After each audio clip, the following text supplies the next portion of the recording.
You're tuned in to RX Radio. I'm so fucking tired right now. Oh my God. I'm completely smashed. Holy shit. What a weekend. Yeah. This is it. This is it. We're doing this. Live. Wow. From the UK. Again. We already recorded this intro, but apparently it was not up to Kyle's standards. High standards, Kyle has. Someone's got to have standards. High standards, but low expectations. I think that's really that's really the money part. That's literally how Kyle gets through life. High standards is low expectations of literally everyone. I think we're a large part to do with that. We are. Yeah. I've been disappointing Lundy since like the ninth grade. Well, guys, welcome back. Another episode of RX Radio in the pipe. Yep. We've got the whole squad on this one, especially with Killian coming in on the intro. Yeah. Rounding it out. Banger. Maybe the first time ever. This is the first time ever. Yeah. Special teams. Introducing. You? Yeah. Oh, yeah. It's like this is like you're doing color commentary. Oh, yeah. I never get to do this. Because we never do intros. No. We just dive right into your demented stream of thought. That's true. But everyone always thinks I'm a doctor because it goes with your host, Dr. Jordan Shallow and Dr. Jordan Junta. No, we got a re-up. Oh, did he? Yeah, you had a re-up for a hot minute. I don't listen You've been on the dude, you got to listen to that real nonstop in your head. Yeah. Oh, yeah, no, you've been in that intro. Actually, Lundo's going to have a new intro for the boys, hopefully by this. But it should come right after this. Like we throw to the episode, be like, Lundy, hit it, new intro. Although I am interested. So this is going to be this episode. Maybe we should get into this. This episode is going to be with me and Junta, James Thayer, James Macintosh. And it's going to be introducing James Thayer and James Macintosh's additional podcast releasing through RX Radio every Sunday. So what I'm interested in for the hardcore RX contingent is a name. Yes. We got to have a name for like a segment. Did your parents ever tell you the story of your name? Do you know that? Yeah, I know. I was nameless for like 3 months. For real? Yeah, it was just like thing. Whatever the thing is, like masculine thing. Get like the baby. It was just baby. I was the baby. The baby. Who threw the Adidas? Who was the baby? Do you have a story of your name? I know what my name is. Go on. Yeah, I think so. My mom had like a difficult delivery when I was born. Just from the jump, you just been from the jump, I've just been a piece of shit. Really fucked people's day up. But so she was like KO'd after I was born. And my dad tried to slide in with the wildest names. Like I know he tried to call me Massimo Albino. What the fuck does that even mean? Dude, I have no idea. That's some Italian dope name. Yeah, and then they vetoed that. And then they named me Killian, which is still super unfortunate. But it means small and warlike. Does it? I think Killian's been doing you favors. Dude, I've grown into the name. I think you've redefined it. I think you define Killian. But I think Killian, I think you. Because Killian before is an indefinable name. Like when I meet like Franks, it's like, you got a standard to live up to if you're a Frank. But I feel like it was kind of open season on Killian's. And you made it yours. Yeah. I feel like people who listen to the podcast when they have kids, they'll be like, Killian. I really hope I think so. And if you're degenerate enough to listen to this podcast, you're probably going to have a lot of kids. Yeah, well, guess what? What is that? High standards, low expectations. Let's go. That is exactly what my name is. So you don't know yours? Me? Yeah. Yeah, unfortunately. I was named after Michael Jordan. You're actually the guy? Everyone asked you that? And come on. Yeah. Dude, how tall are you for the record? Did not think that one through. I love that. No, mine was just what happens, man. My parents were set on, they thought I was going to be a girl the entire time. And I came as a boy, disappointed. Clearly they were. My name was dead set on Haley Micah. As a girl, and we were all all our eggs were in the Haley Micah basket. So you're just a baby for a few weeks. You could have been a much different path. You could have been married to an NHL player with a name like that. Yeah, wouldn't hate it. Yeah, big old rocket. Yeah, but so I was the baby. I was Haley Micah, and then I was like the baby for a few weeks, and then because my middle name, like in my family, middle names go to like the respective parents' first name. So my dad's name is Michael. Right. So my middle name is Michael. Yes. So his first name goes to my middle name. So I had to think about it for a second. I don't know who I am. So Jordan, they just like the name Jordan, and Michael was a byproduct of that. So my sister's kid, I'm such a piece of shit. My niece, Yes. fucking God, what an ass. My sister's the baby. So Pippa, her middle name is Louise, which is my mom's first name. Got it. Right. So but people always ask me that, like, oh, like Michael Jordan. It's like, I don't think my parents knew what basketball was when they had me. I didn't even think they knew that was a thing. So that's funny. I didn't know that. Yeah. So all this to say, we need a name for the Jameses show, the Brother Jameses. So, tune in on Sundays for an extra segment. All your fitness and exercise information needs. You're right. And then let us know what you think. It will remain named. It will remain the equivalent of DeBaby. Yes, DeBaby podcast. The Baby podcast. Maybe that's what hits. But yeah, so a couple episodes in the pipe. They're going to talk about, kind of introduce themselves, get to know them. They're dudes that we've gotten to know over the course of the last couple of years. Do we go into like how we met them over the thing? Like in the pod? Yeah. So that's a really interesting story of like, because we get people, and it's so crazy that like we get fielded questions on how to be a part of whatever this is, this production, right? People are walking by like the fucking trap in the council estates going, what are these kids doing? And every contributor, coach, lecturer, professor has like a drastically different story in the way they came into the circle. So we tell a story about that and how James kind of came to be like the prescript strong arm of the crew. So yeah, it's a super interesting episode. Some notes on the prescript front with that in mind. Barbell just closed. Yep. So undertaking a big semester. Very excited about that. New manuals are on the way if you signed up.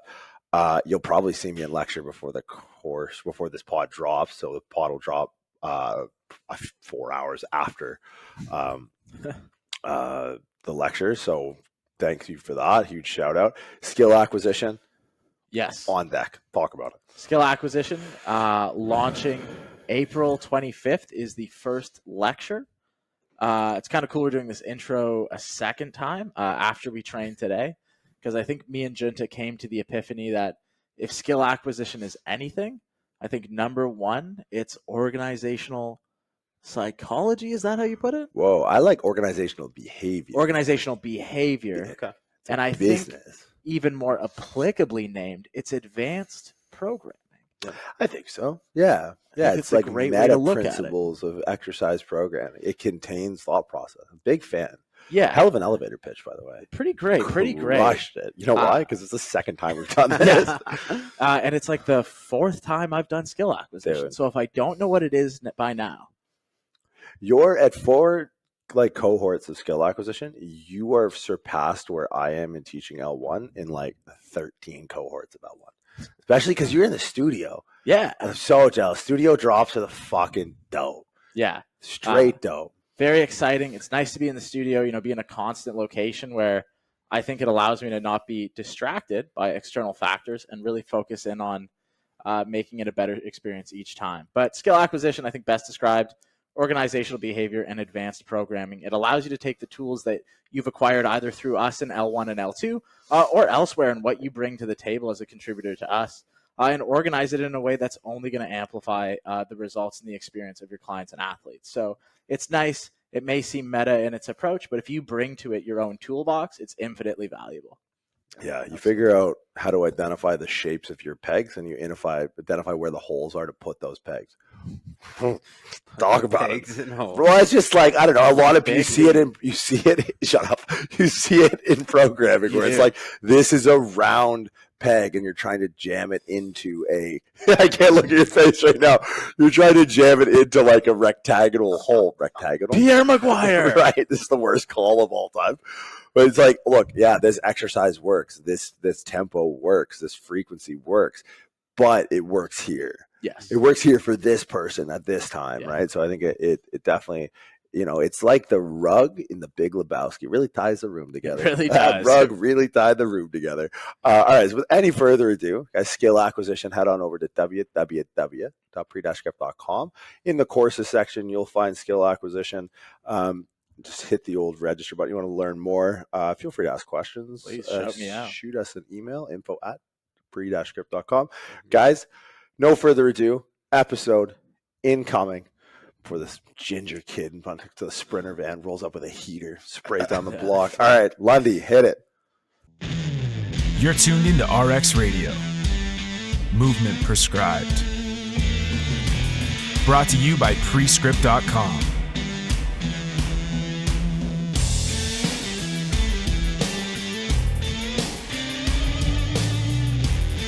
Please welcome the newest members of RX Radio, Prescript coaches James Thayer and James Mac.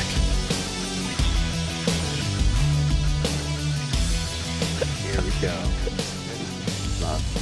This is not going to end well. It's probably not going to start well. Not gonna...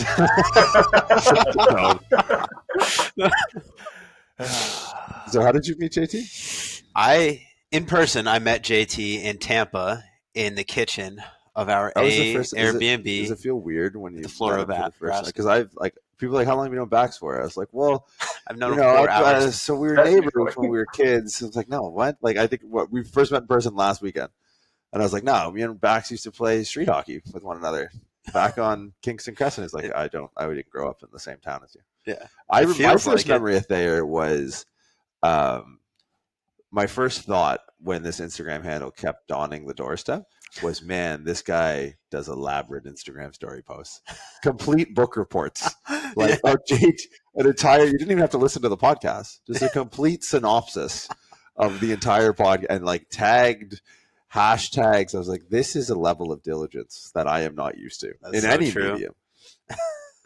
Just easy breakdowns. That's how I came into the labs with you two too. Is you guys would over-explain stuff, and I'd just dumb things down for people. And they're like, hey, this might be helpful. You're a Rosetta Stone, is what you are. Absolutely. You're like a congressman, like a good one. Like he's like a senator. I always refer to you as like the senator of Kansas or the congressman for the state of Kansas. Yeah. And now the funny thing is, you two still haven't met in person. I've never met Mac. Yeah, me and Mac. No. I'm the only one. I would have been, other than Casey, I'd been the only one that met Mac. Man, Pretty much. Yep. it's so wild. I know. It's gonna be crazy. It's gonna be Magical debaucherous. fun, Mac. It's gonna. It's magical. It's gonna be debaucherous. Because you're coming over in. Oh, I'm free. You're free Wherever it finally. is. Yeah. Awesome. Somewhere around here. When did you guys first? What would have brought you guys? Was it? Because how did the Jameses meet? Like not in person, but online. Like, do you remember the first interaction? Like, what was your first impression? I think the first one was whenever all of us got on a coach's call together. And then, like, because we were going to try to do coaches calls, and then, like, it went down to, like, Jinta, Mac, Stu, and me. None of those could be recorded. And then kind of phased out. It got weird quick. Mm-hmm. Yeah. And now you guys have a podcast. Yeah. And now we have a podcast. Yeah. So Also, you guys have a handful. Go. Basically, it became like therapy sessions and a book club, more therapy sessions. And then it's just We started out too. Now we just the same. It's weird. It's like it's just that's why I said like Lundy's gonna have PTSD from your first couple episodes with ours because it's the same thing happening all You guys the forgot to time. plug in the mics? James did, yes. I feel like I'm pretty sure we just apologize to every episode. Sorry, Lundy. Yeah, that's pretty much what happens. Yeah, he's kind of used to it by now. Yeah. Yeah. You're not going to surprise him. But okay, because this is kind of, I guess this will be where I want to dig in a little bit, is the therapy session side I get, but like what grinds the gears? Like what have been the big ones where you're like, this is something that I need a soundboard? And Mac, I'm looking at you. Yeah, it's always me. It's just mostly just like thoughts. It's like we always we have the discussions around the cogs and wheels turning in my head all the time. It's like I'll see something on someone's posture or see something happen in the gym, and I'm like, this could be better, or why is this happening, or could we, account for this through a program, or like there's a whole bunch of different avenues this goes into, and then Thayer gets a message of, I've got an idea. And then it became the thought process and just like the sounding board.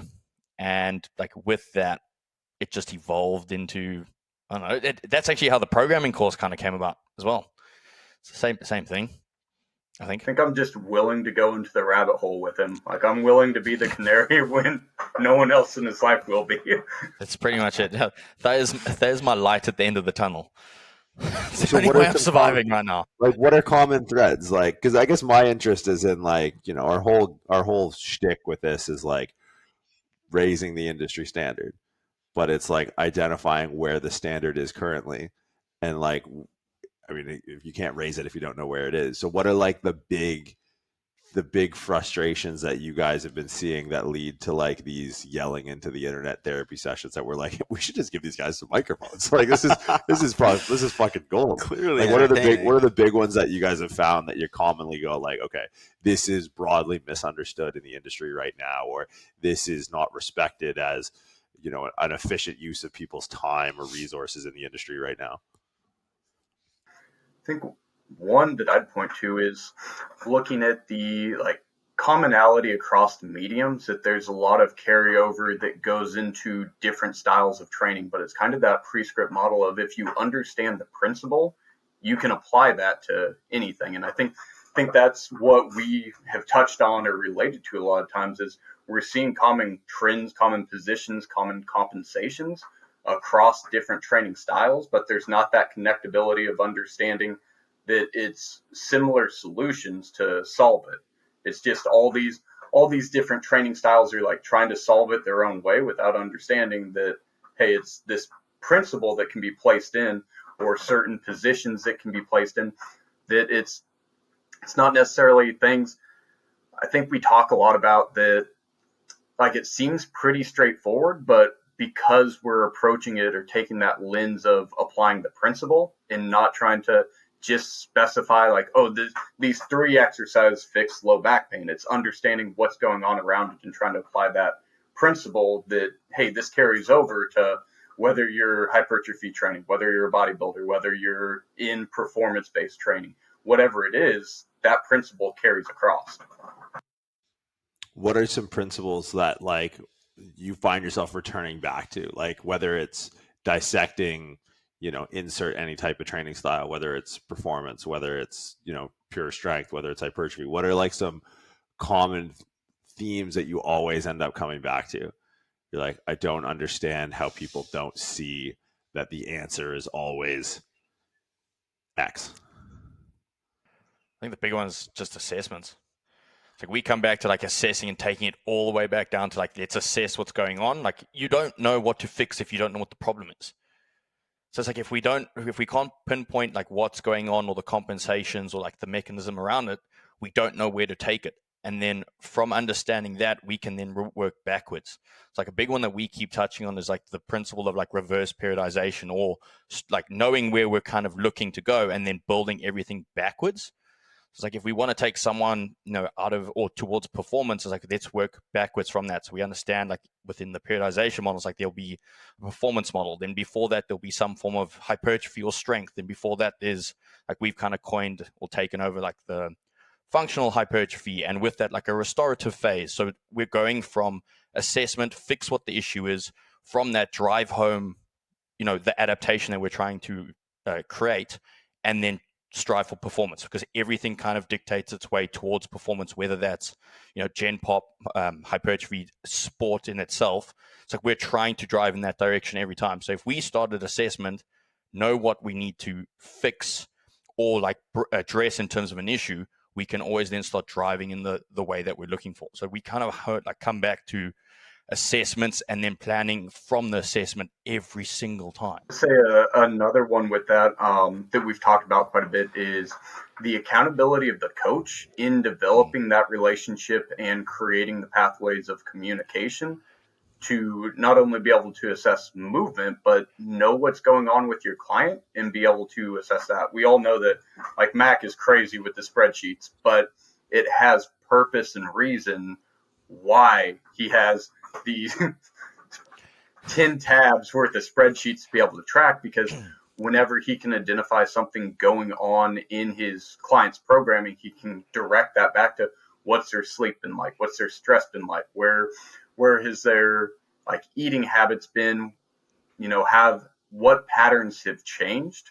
And that's a big part of coaching too, is it starts with the communication with clients and making, like, it's going to come from you. It shouldn't be the expectation that the client is going to be able to supply all these things if you're never asking the question. Yeah, it's interesting. Like the big ghost in the machine that the industry fights against is randomness. And it's like your number one tool in fighting randomness is just having structure. That's why so many models work. It's because they work against the enemy of randomness. It's like literally any structure, whether it's like, do you know what ARP wave is? Have you ever heard of this thing? No. I've worked with a few athletes that are like gung-ho on the ARP wave. An ARP wave is like a trumped up tens unit. Think like whatever they're doing with like that new fit thing. It's like that. Right. Yeah. All right.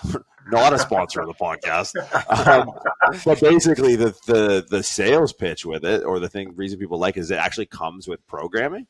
So like you hook up the leads like you're, putting them in an insane asylum, but then the however they formulate their programs of muscle contraction to relaxation, like Russian stim or some bullshit, like however the machine is actually calibrated to cause these external muscle contractions, actually comes with exercises that you're meant to do. So it's like, just to give you because we can look at like the potential physiological mechanisms or lack thereof of training under that sort of external duress, and be like, we're probably not doing anything. All the electrical stimulus is doing is putting us in an environment where we can't load a ton, which is like probably that load management's the key. But the reason people gravitate towards this system, it seems as if, because there's structure in the actual exercise selection, and it's not, by our definition, a very robust or comprehensive structure that like makes sense, but it just goes to show you how structure in itself will bring you much further ahead than like the real ghost, which is randomness. So right? true. So like any system works, but I think Mac, you kind of hit the nail on the head, like the importance of assessments. Like there's places, I'm sure, for end range unloaded isometrics, right? Or FRC. I'm assuming that's part of what FRC does.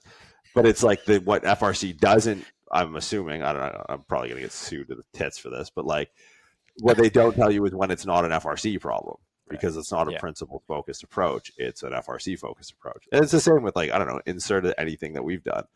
ART. It's like, it's pin and stretch, dog. It's like someone could come in with like a 38 in the calf and just be like, that's a bullet wound. It's like, all right.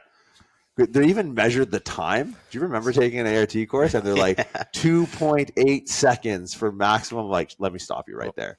It's about pattern recognition. Like, there's a reason that all of us going into a place typically like are mindful of where we are in that location. Potentially, some of us have an exit plan. Some of us might have weapons ready, Mac. But part of that is pattern recognition, and that's the counter to randomness, is recognizing patterns leading up to it where you can, it's order and chaos. It's recognition of chaos through the understanding of the commonalities or the order to reveal disorder. I'm waiting for Mac to just brandish another weapon. That's really what I'm waiting on. He's got two throwing axes and a knife right now.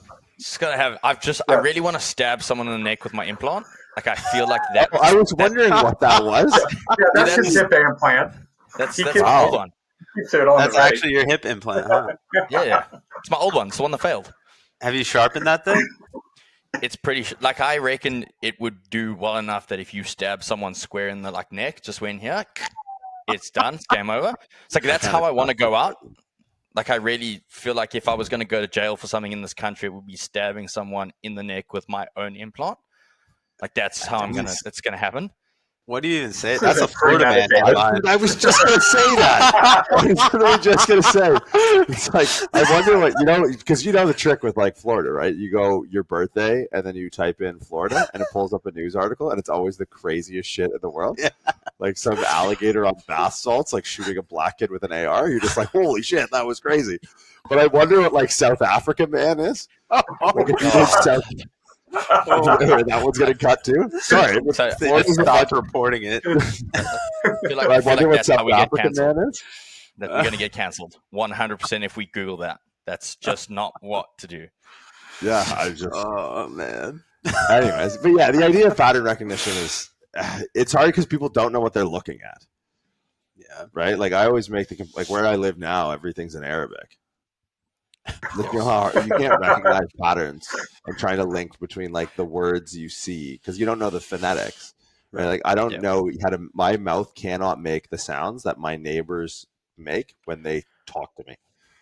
Like it's so crazy that like I can't fathom how I would organize my face to make the sound that they make when they speak Arabic to me, and I'm sure it's the same. That's such a good comparison. Yeah, like So there's so much that comes before even like imagine trying to recognize patterns. I don't know, Mac in like a neighborhood or something, and you're like, hey man, like if you don't know what a car is, like if you don't know what a good car or a bad car is, you can't walk through a neighborhood and be like, hey, like there's literally an all black Sprinter van right outside the front door of this place. It blocks the entire entrance, and I'm looking at that going, someone's gonna do something where they don't want to be seen in this house. So it's like that's a concern, but it's like if I can't conceptualize what an SUV is, I have no frame of reference of what it's doing here or what it could be doing here.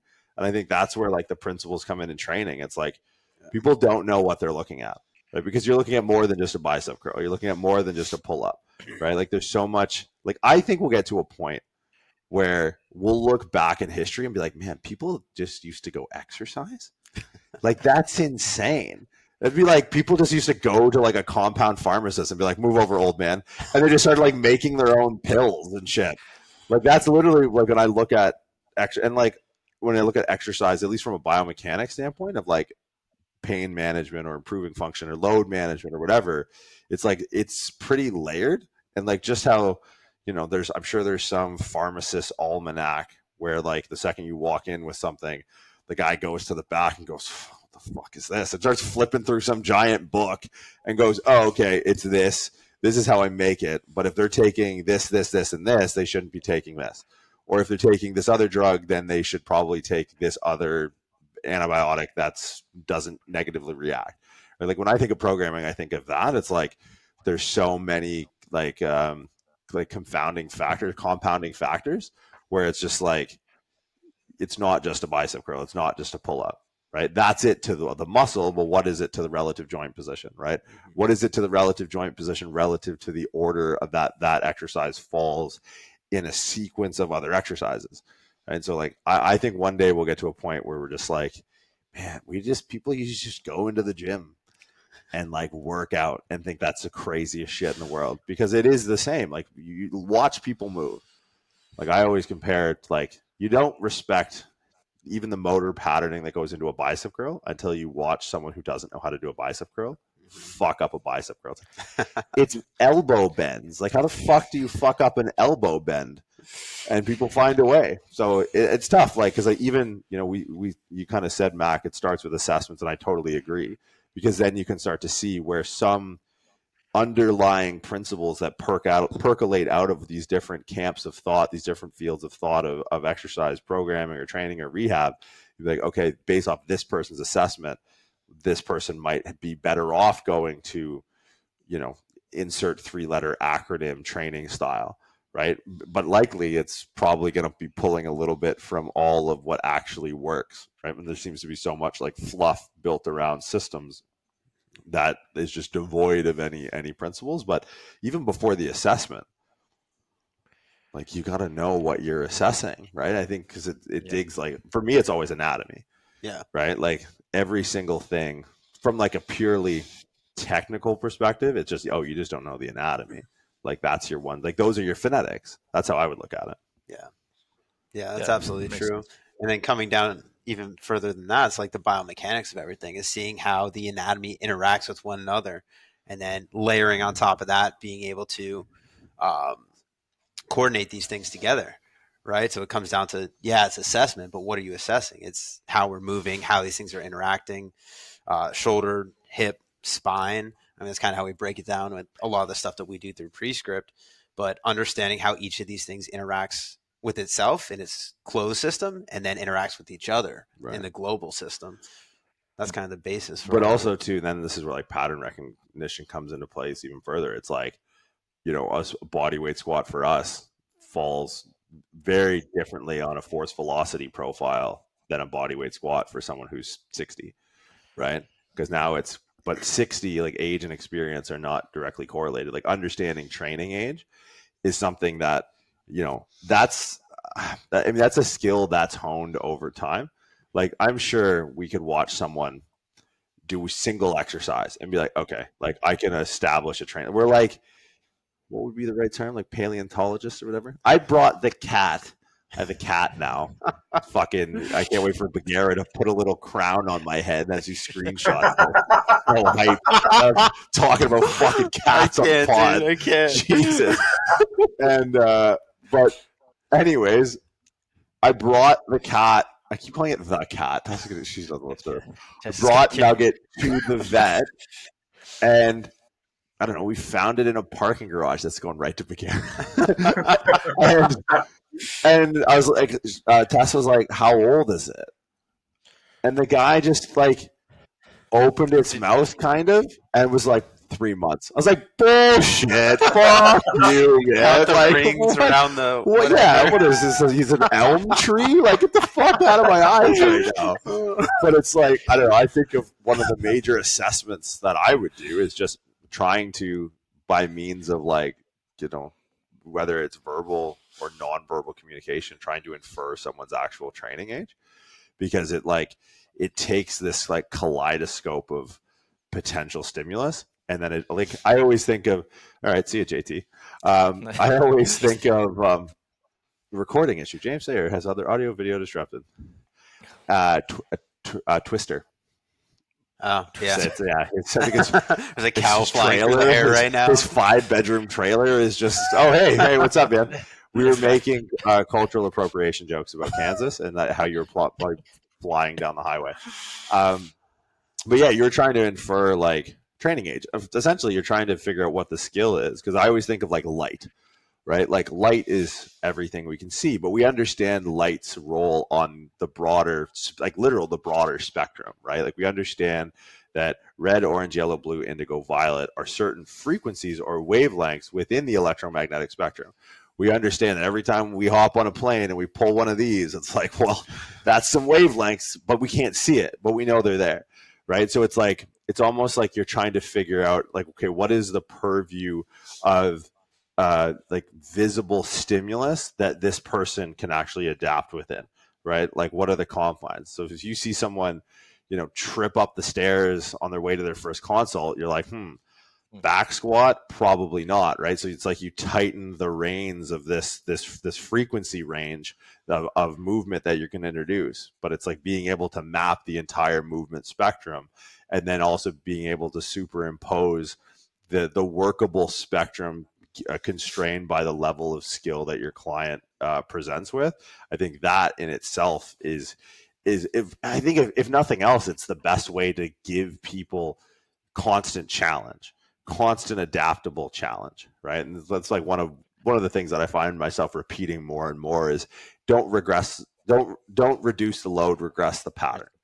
Right. So it's like I find that something that like when I start to look at like the standards of the industry as we, go through, we have these fucking Algonquin roundtables of how the fuck we're going to get accredited by these dumb government organizations.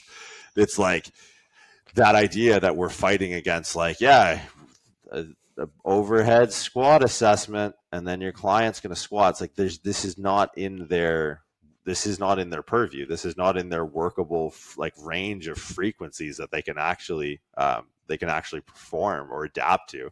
So it's really hard to be able to even have the conversation around assessment without having like almost this meta conversation of like what's possible at what skill level, right? Because what if this is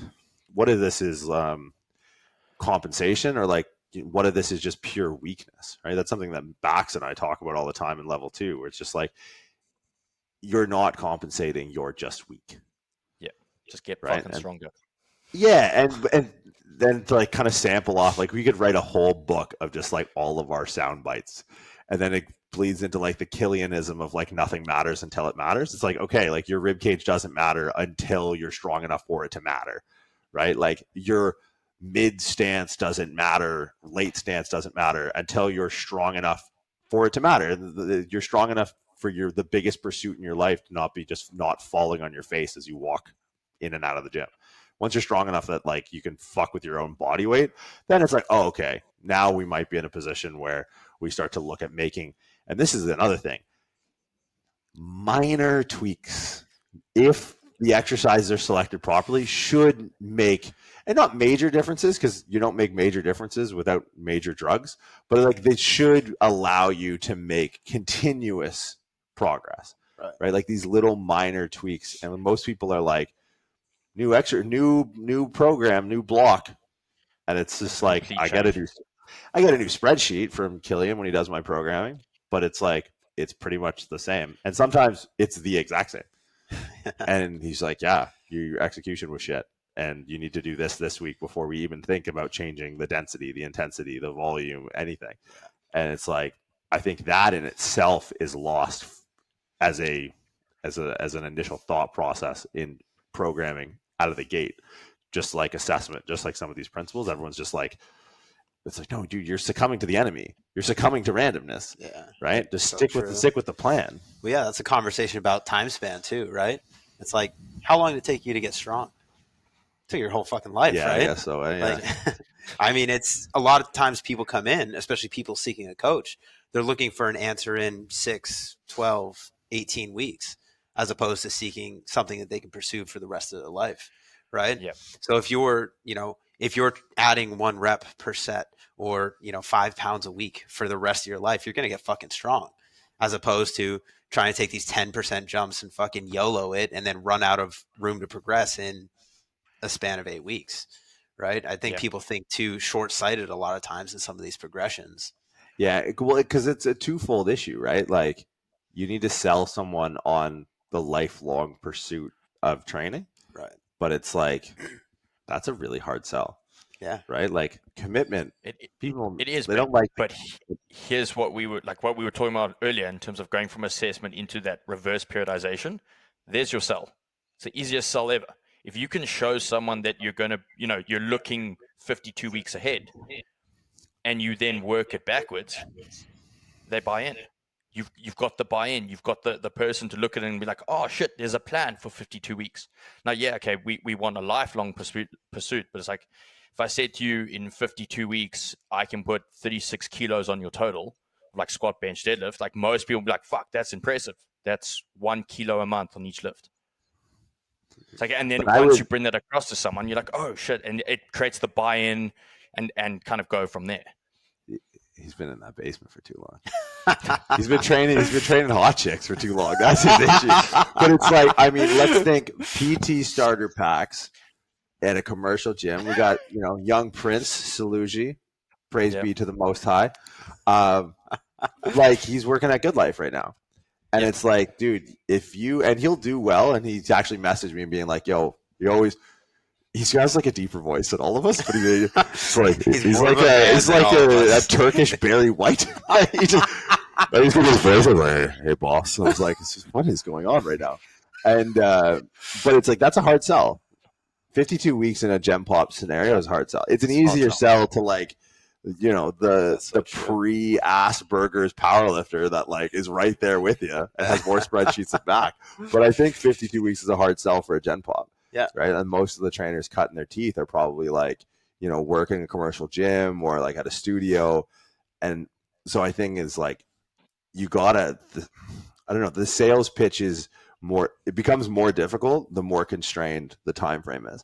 Right. But it's like, you almost have to have two conversations of like what can get done in 8 weeks realistically, and then how that 8 weeks fits into 52 weeks. Yeah. Right? Like you have an Olympic athlete, they're expecting a quadrennial programming cycle. They're expecting how are you periodizing through 4 years. It's like they know that, but it's like I'm going to Cancun in 8 weeks is a conversation that paid my bills for like the latter part of like high school into college. That's so true. Like that conversation was like, oh, did you ever get this one? The ephedrine caffeine aspirin. Do you ever hear that stuff? Yeah. Dude, that shit was good. Holy shit, man. How many people had heart Africa palpitations, just went into AFib in Cancun? It was just like, oh my God, you're going to die. Yeah, we used to make it in South Africa, our own little mix. That was your fat burning stack. Put a little gunpowder in there too. just go. Oh, that's fucking wild. But it's like, that's kind of the thing is we're not making out of this. This guy just walked by with his 4-year-old, just gave us the head nod. Yeah, I think he lives in the Sprinter. I think he does.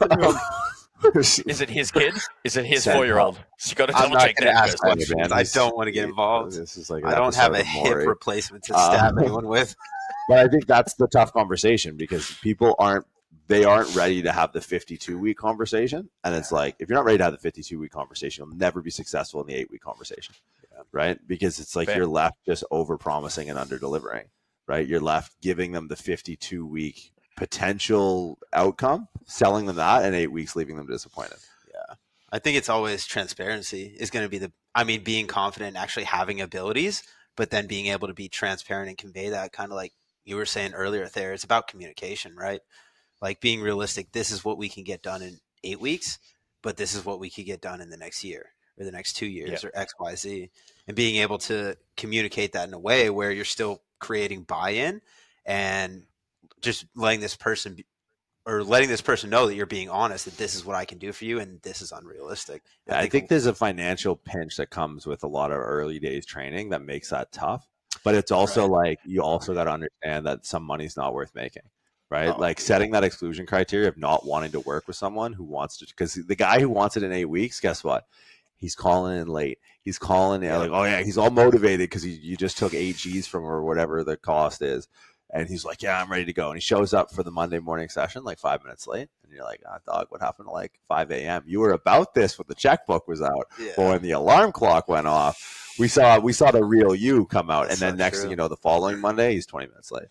And the following Monday, he's rescheduling. Yeah. And then you don't see him again. And it's just like, well, you're waking your ass up to be in the gym for 5 a.m. because you swindled some sale off this guy. But those 8 week ones that if you got to sell them with the flash and flare, you can make it happen. And like you pull some tricks where it's like maybe you run them keto, you drop water weight for the first week or something, and then then they're late on the Monday, then they tie one on the weekend, and the next thing you know, that 2 kilos they lost from just not eating fucking carbs for 18 hours, and it's all back and then some. And it's just like, you don't want that. And I think it's building the fortitude in a client or in a coach to be like, trust me. It's not like, as long as you can like pay your bills, like don't eat hot food that week. Just eat tuna cans and fucking oats and out of the same damn shaker cup and Tupperware. Like we've all done it, but you'll be happy as hell sitting in the trainer break room with your Tupperware, putting water in it and microwaving plastic and just eating, than spending that hour with someone who just wants it done in 8 weeks. That's so true. And that shifts the conversation kind of from the trainee, the athlete, to the trainer, right? It's like not necessarily training age, but trainer age. Like we all kind of have to go through that to realize it. And you have those fucking shit clients and you're working with Gen Pop and you're selling these like 8 week packs. And then you get to the point where, your trainer age, like Mac, is you understand what you could do when someone sticks with you for a year or for 5 years or however long your longest client's been with you. And then once you get to that point is then when you can kind of look back and almost like rework this, kind of like that reverse engineering of the program. Like you were saying, Mac, is like you can reverse engineer back and see where someone's at and see where they can be just because you've worked with that client before or you've gotten someone to that goal before and you understand how to do it in the time frame. And maybe you've learned from the previous time that you did it, how to do it better this time. So that's, I mean, it's kind of evolution. Well, that's what grinds my gears. Like if I were to sit in on a ranting session with you guys now, it's like the 7-figure mastermind coaches. Like, fuck these guys. Look, you can make 7 figs as a trainer. Like, if you want, it's possible. But like I tell you, everyone who does it on the up has cut their teeth for 15, 20 years, right? Like if you're making if you're making $1 million plus a year as a trainer, like, yeah, I know guys that do it, but it's like and I'll tell you one thing that all of those guys who do it and they do it on the up have in common is they never sat in on any sort of mastermind anything. Right. Like the idea that you can't skip the queue, like in this industry is just goes like, I don't know what real estate is like. I don't know what any other industry is like, but I think in ours, like you have to cut your teeth. There's no two ways about it. Like you have to be willing to go through the 200-meter Andy Dufresne shit pipe army crawl to get out on the other side and be living on the beaches with it, right? So it's so hard. And maybe it's not hard, or it's become kind of like, to your point, it's become so much easier to sell that because our trainer age is so, like, we've been doing this for so long. It's like, look, kid, I've been seeing this. You want to go this route? And like, yeah, man, we could talk paid spend advertising on Facebook. We could talk about lead generation campaigns. We could talk about like sticky marketing. We could talk about email lists and CRMs and all that stuff. But we can also talk about like the most rudimentary, fundamental nuts and bolts of the hard and soft sciences, right? Like this stuff comes later, right? Yeah. And it's with the digital age, because I think all of us started, and I was thinking about this the other day, that we are probably the last. I know what you're gonna say already. That to get into fitness without social media. Yeah, absolutely. We are the last generation. It was about love and grinding in the gym that no one would ever see. Yeah. I still remember when you, like, I think you started your Instagram account after me. Yeah, absolutely. And it was like purely business. This guy had like 10,000 followers in like 11 days, or maybe less. It was pretty quick. It was insultingly fast. It was like, he's just like, I don't know what is this hard? And it was, I have 10,000 followers. Is that good? I'm like, I've been fucking writing articles for like a year. And you just came out of like, hey, CrossFitters, it's your boy. And I was just like, he literally had 7 posts and he had 10K followers. And I was like, you couldn't even do it like a one thumb scroll and get through his content. And I was like a year in, and he just comes to me like, is that good? I'm like, I fucking hate you. Oh. Yeah. But it came from like, but how did he do it? He was kicking ass in the West Coast, California CrossFit scene. And like, everyone's like, oh, this guy is legit and he's educated. Like everyone was kind of giving him flowers for like being in it for so long, and not just in school, but like actually in training. You don't just rock up to regional, especially in California, and kind of do your thing and make it to that level every year. So everyone's like, oh, fuck, like, let's put this guy on blast. Where it's like, everyone's like, I'm going to do a nutrition post one day. And then I'm going to do like an infographic post. It's like, dude, you're never like, and I hate to say this, unless you change that style of approaching social media, you will never make it. No. And I hate to say that, but it's like, I think like transparency and consumer centricity are your two fundamental pillars of developing a business this day and age. Yeah. Like, and that's if you're fucking General Electric. That's if you're, Joe Bob's fucking personal training. Like those two things are what rule business development right now. Yeah. You have to know your fucking audience. Yeah. The most freeing thing is when you can turn someone away because they're not your clientele. Oh. I remember the first time I did that as a trainer, and I'm like, I feel so good right now because that's going to be the person that doesn't show up Monday morning, leaves you hanging, fucking misses sessions, and it's just a nightmare to deal with those people. It's so they're going to grind your gears every single time they walk in the gym. Like, you're going to hate it. You're just going to hate that hour or 45 minutes, whatever it is.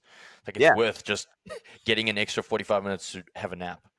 Yeah. Like you said, it's like some money's not worth it. Yeah. Like, it's not worth taking that person's money.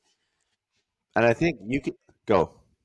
I was just going to say, I think like conversations like this is how you set a standard, how you change an industry, how you like put the line in the sand. It's these choices.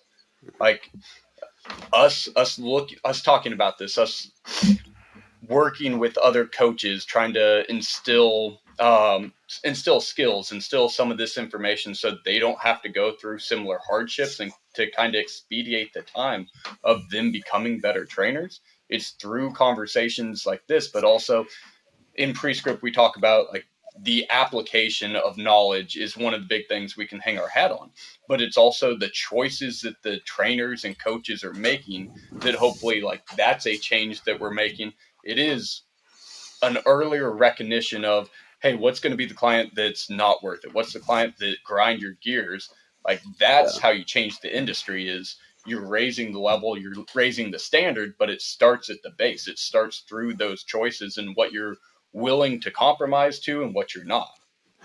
I think expediting the process of learning the hard sciences through theory and like applied theory frees up your bandwidth in a session to actually start to hone the skill of the soft science, and then building the confidence and like just being able, like, this is going to sound like a weird flex, but when I was doing like a ton of hours, and like I train enough now, like, and I've been doing it for so long, but one thing my clients would always comment on was how quick I could change handles on a cable station. Like, I remember that being like, I had 6 or 7 sessions in a row, and I would have like, I could probably run in a busy gym. I could probably run half a session at least at like a single cable unit. And if I had a small like free motion thing, laughing. Give me a box and a kettlebell, we're sweet. We could stay here and keep a minimal footprint. But like, that was something that, because I didn't have to think about what the next exercise was, and I never was there scratching my head because I spent so long, not so long, but like, I'd spent a really long time like on the hard sciences, right? And like knowing progressions and regressions, at least in like a theoretical model. Obviously, like, oh, I don't like this exercise, and you get thrown for, or oh, that's being used or whatever. But I just got so good at like flicking like I could like just change a handle like a magic trick. Like I could, like putting like the rings that are like, see, they're 2 separate rings. See, huzzah, and then they're like linked together. I was literally like, I had like 6 clients in a row one day being like, how the fuck did you do? Like, I would just have a rope in one hand and I would throw it up in the air, and then the straight bar, I would just rip it off. But it's like, even shit like that, they're like, I don't know anything about working out, but like, clearly he's done this enough times that he's an implement wizard. Right. So it's just, but I didn't have to sit there and think, and I had to move quicker with my hands because my brain was already there. Like, oh shit, okay, we're gonna move to this thing next, and this needs a D handle over a rope, and it's just like, huzzah, D handle's there. Anyone that missed it though, the experience that you just laid out, like having the mindset of how you're selecting your exercise order based on the environment that you're operating in. That I'm not going to waste time going from one side of the gym to the next side of the gym just because I didn't think of the layout of the gym or think of what environment it's going to be. Am I training at the busiest time where half my shit's going to be gone? There's experience in just that simple statement of, we can spend all day on the stack, because you understand what's available to you and you understand how to control the environment. Yeah. And if you understand the stimulus, like I remember being my friend Shane and I in the 3rd grade got tested to go to like smart kid school. And one of the tests that I remember it in 3rd grade, in 3rd grade, yeah. Smart kid school? Does he eat the glue? Yeah, does he not eat the glue? What does his Elmer's taste like? I'm not eating them. But I remember like one of the puzzles that you had to solve, and like only later realized what it was, but it's called like it's a test about functional fixedness. Like, do you see something for its utility, or do you see something for what you're told it's for?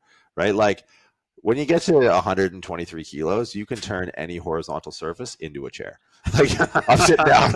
And I don't think you're supposed to sit on that. It's like, trust me, I've done this a lot. I'm sitting the fuck down. In South Africa, you can turn a hip implant into a shit. Yeah, there you go. But it's like, I remember that being a test where it was, the picture was, it was a candle inside a small box that had a bunch of like thumbtacks on it, and it was like, how do you light the candle without getting wax on the ground or something?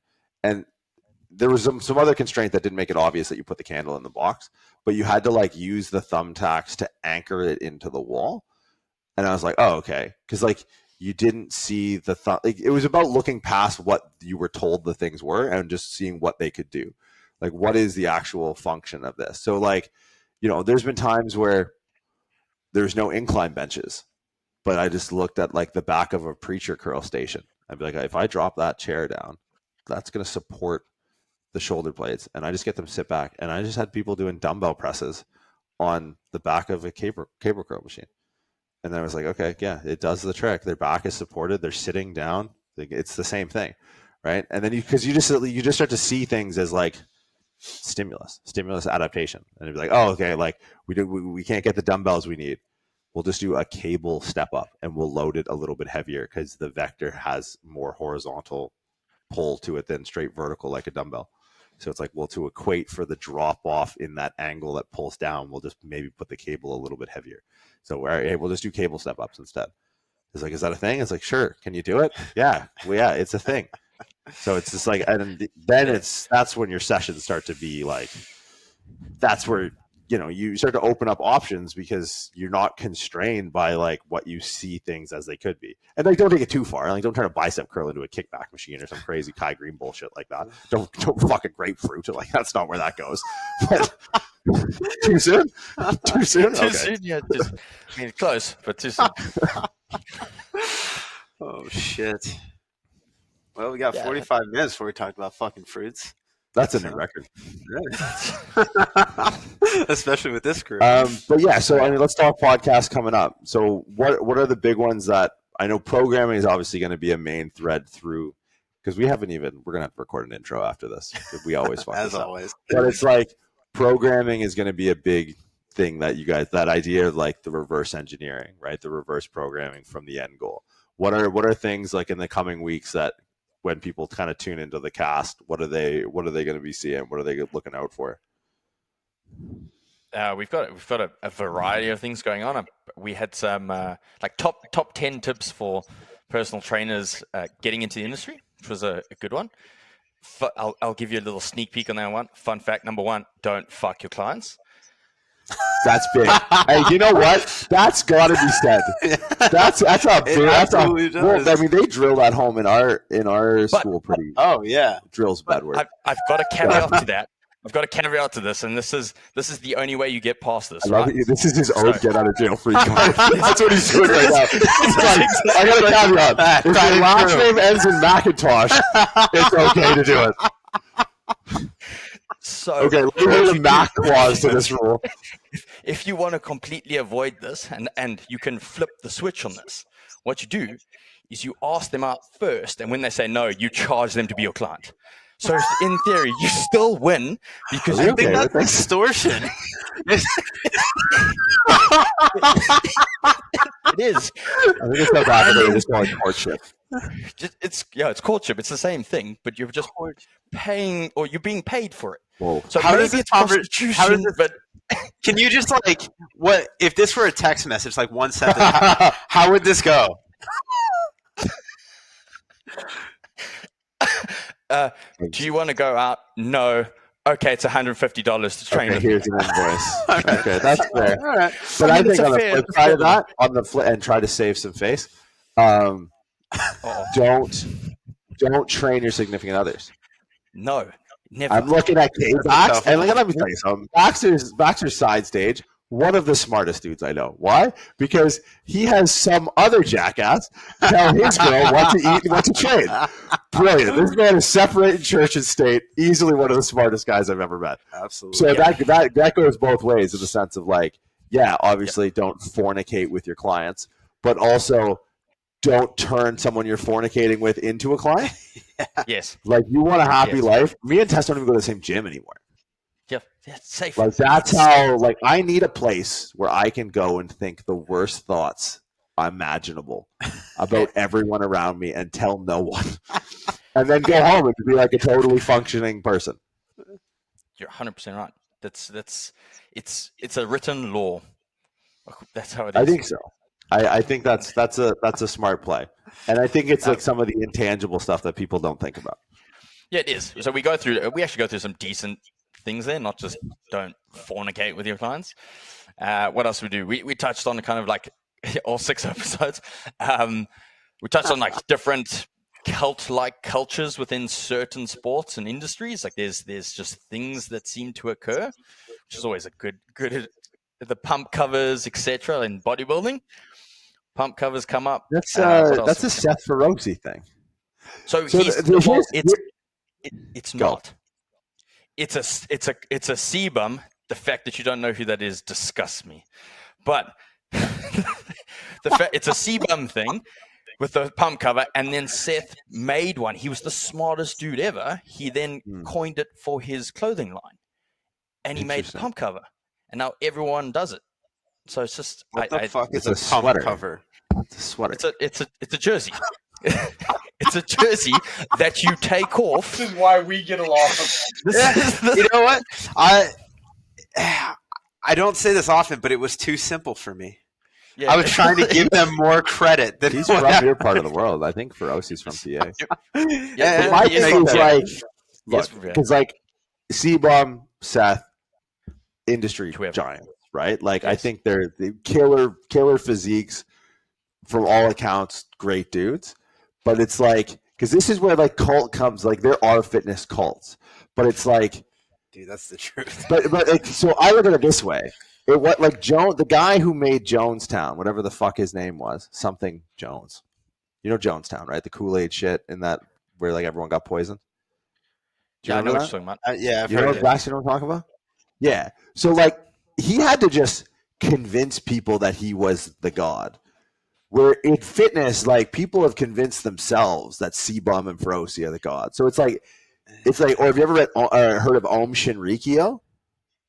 Om Shinrikyo is the craziest cult ever. And the guy was like, he was nuts. And they're always charismatic and smart. But like their agenda is to continually convince people that, you know, they're going to bring them to some planet like heaven or some shit that doesn't exist.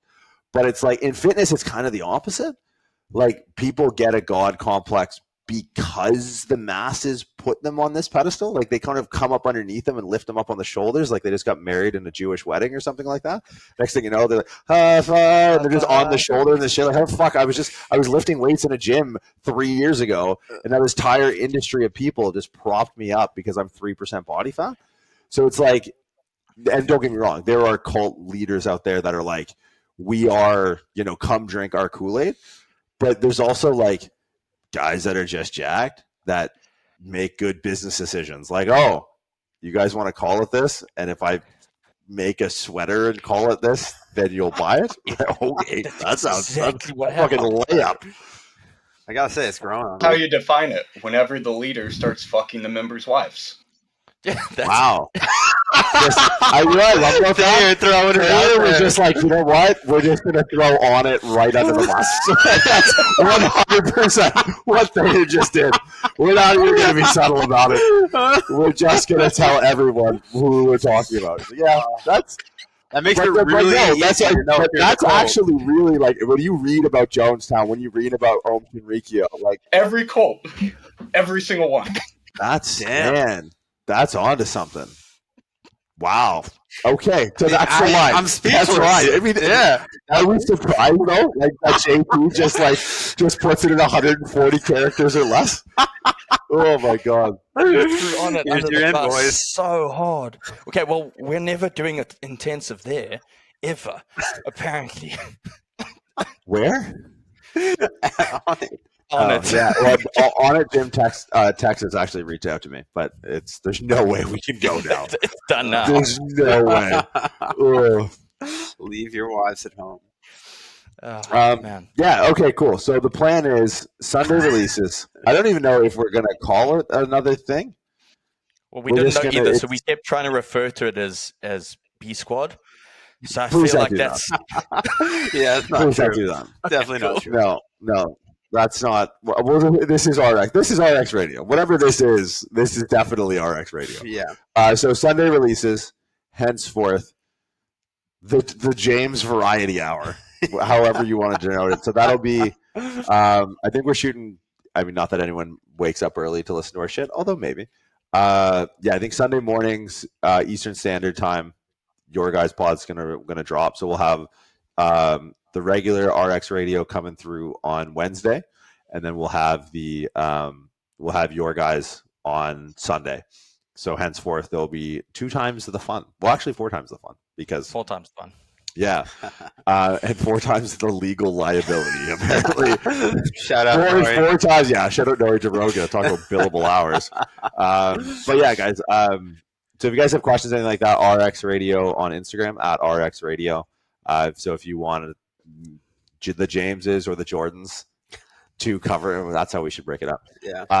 To cover anything on the episode, we'll have twice the amount of time to kind of go deeper into kind of the fitness topics that we've been focusing on. So, guys, I appreciate you taking the time for this. We'll end this here and we'll do all the intro and all that stuff. But Instagram at Thayer 1753. What is JT's handle? At Thayer 2513. Same thing. I was pretty close. That's his locker code. And then, your Coach James Mac? Yep. That's one. All right. At RX Radio. Red, white, and Magenta. Spelt wrong. I have to say that every single time. Yeah, someone's handle in the Prescript Collective has white in it. I know. I was like, man, should give that guy a lifetime discount. And yeah, all right. So we'll see. Actually, so this will. If you're listening to this, it's Wednesday. So tune in, subscribe, Spotify, and iTunes, and then on Sunday you'll get a dose of the Jameses. Guys, I appreciate you taking the time. We'll see you on Sunday.